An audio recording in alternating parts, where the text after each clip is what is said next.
U današnje vreme kod nas, ali i u svetu, razna neovlašćena lica bave se poslovima za koje nemaju potrebna stručna znanja i potrebne kvalifikacije. Tako ostvaruju prihod, ali često i oštećuju korisnike svojih usluga. Dobro, kada građani osete da su prevareni ili povređeni, često biva kasno. O krivičnim delima nadrilekarstvo, nadriapotekarstvo, nadripisarstvo. Ovoga jutra razgovaramo sa advokatom Željkom Simićem. Dobro jutro, Željko, hvala što ste se odzvali pozivu. Hvala vama, dobro jutro vama i vašim gledalcima. Evo, to su neke, ajde kažemo, neke termini za koje kad čujemo sam naziv nadri, sam taj termin nadri već upućuje na nešto što je neprihvatljivo. Na sinonime za taj termin, a to je falš, šarlatan, lažno, na engleskom fake, false i tome slično. Dešava se i zbog masovnosti tih pojava i postoje predviđena krivična dela u našem krivičnom zakonu i u krivičnim zakonicima svih drugih zemalja, tako da imamo krivično delo nadrilekarstvo i nadriapotekarstvo predviđeno u članu 254 krivičnog zakonika, koje kaže što što mučkaju bolčicama, kobajagi neke lekove, prodaju po pijacama, leče sve. Leče, reklamiraju se i tome slično. Dakle, bez odgovarajuće stručne spreme bave se lečenjem i pružanjem drugih medicinskih usluga, čime krivično delo čine, koje je kažnjivo sa novčanom kaznom ili zatvorom do 3 godine, ali samo za slučaj da ne nastupe teže posljedice. Ukoliko dođe do teškog telesnog povređivanja ili teškog narušavanja zdravlja oštećenog, onda su kazne od 1 do 8 godina, a ukoliko dođe do smrti, a i to se dešavalo zbog tih raznih preparata, kazna je od 2 do 12 godina. Dakle, bezuslovni zatvor. U kojoj meri se taj zakon primjenjivao i u kojoj meri su te kazne, ajde kažemo, vidljive u nekim presudama? Mnogo je ipak bolje pokriven ovaj segment krivičnog dela prvog o kome pričamo, zato što inspekcijske službe, policija i svi drugi intervenišu po pritužbama građana, tako da se dešavaju hapšenja tih lica, inkriminisanja i uglavnom po statistici nekoj koju sam ja uspio da ispratim, stepen sankcionisanja je jako visok. Dakle, na 10 optuženih, 9 bude i osuđen. To je ono koliko sam ja u praksi uspio da ispratim. Ono što je nepokriven deo je nadripisarstvo koje je predviđeno u krivičnom zakoniku u članu 342, koje podrazumeva da pravne usluge, odnosno pružanje pravne pomoći, rade isključivo lica koja su Ustavom definisana za tu delatnost.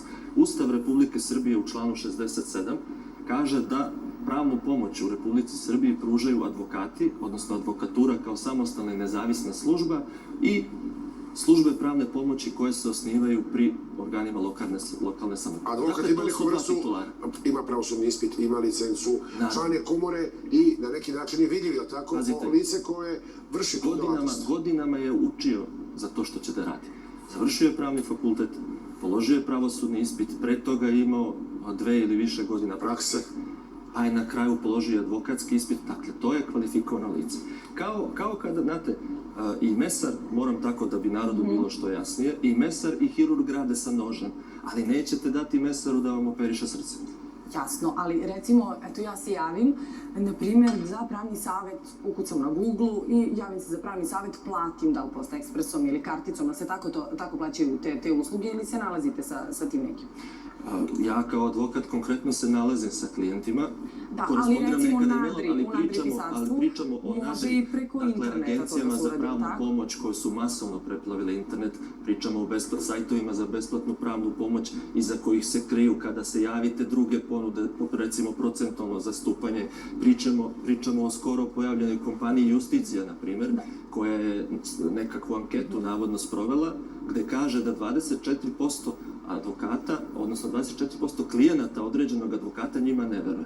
Znači, ja sada imam u kancelariji po njihovoj proceni samo 24% klijenata koji mi veruju, a ostali mi ne veruju, a ipak me drže za svog advokata. Da, jasno, ali htjela sam samo da vas pitam, da li sam onda i ja kriva na sudu ako koristim njihove usluge? Niste vi krivi na sudu. Znači, ja sada prijavim i oni kažu, ali izvini, ti si znala da to nije dobro. Vi niste krivi, vi ste oštećeni i imate podeljenu odgovornost utoliko što ste znali da za zdravstveni problem treba da odete pravom lekaru ili za pravni problem advokatu, a ne preko sajtova sumnjivog porekla i kvaliteta da rešavate svoje pitanja. Međutim, i u tom slučaju vi ste i dalje oštećeni. Tu je sledeći problem. Jer vi kao oštećeni, ako ja kao advokat napravim grešku, ja odgovaram svojom imovinom za to. I kancelarijom, i stanom, i autom. Sve što imam je vama na raspolaganju da se naplatite za štetu koju sam vam prouzrokovao, plus profesionalno sam osiguran kao i svi advokati u Republici Srbiji. Dok forme, kao što su ove, koje posluju u formi DOO društava, one odgovaraju do visine osnivačkog uloga. Ja imam ovde izvod sa APR-a. Pojavlja se jedna ideja, moram sad kratko pre nego što krenemo i o tome, naravno da će to biti jedna od duših tema, pojavlja se jedna tema da će se advokatska kancelarija u Beogradu ukrupnjavati, pojavit će se velike kancelarije koje će se imati po 50, 100, 200 zaposlenih advokata i bavit će se samo, na primjer, privrednim pravom, oni će se baviti krivicom i neće biti posla više za samostalne male advokate, to je bila jedna od teza. Jeste, bila je jedna od teza. Ovde pričamo o jednoj drugoj stvari. Međusobno povezivanje advokata je dozvoljeno. I to je u skladu sa zakonom. Znate, kao i vaša kancelarija, vaše kolege da radi zajedno na nekom ili predmetu. isto kancelarija, advokatsko ortačko društvo, sve su te forme zakonom predviđene. Mi ovde ne pričamo sada o tome da li advokat radi sam ili se još 50 kolega. Pričamo o tome da advokatske usluge koje su ustavom poverene advokaturi ne mogu da vrše lica koja nisu advokati, koja su priučena ili jesu pravnici, ali nemaju pravosudni ispit i nisu. Dobro, da bi savjet bio za njih ljude da prosto provere na Savjet bi bio... Šta je to? Da li to Evo, ja ću vam reći.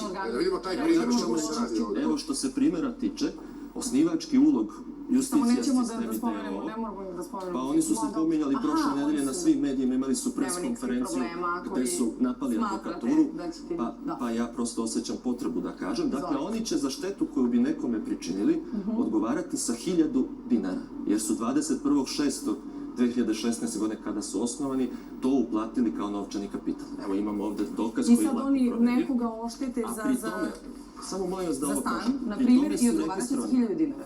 Ako nekoga ošteti stan. Recimo neko izgubi stan zbog njihove... Društvo ograničene odgovornosti, za razliku od preduzetnika, je koncipirano tako da odgovara do visine osnivačkog uloga. A to je 1000 dinara. Znači, to je ono što sam pitala. To je tačno. Ako izgubi stan, on će odgovarati 1000 dinara. Ispravno ste zaključili, ali iz njihove priče, koja je dosta zašećerena i medna, vi možete da zaključite da se vama isplati da vas takva neka kvazi pravna firma, odnosno lice pravno koje pruža usluge za ove oblasti zastupi. Lako možete da se prevarite. Osim toga, registrovani su konkretno šifra delatnosti...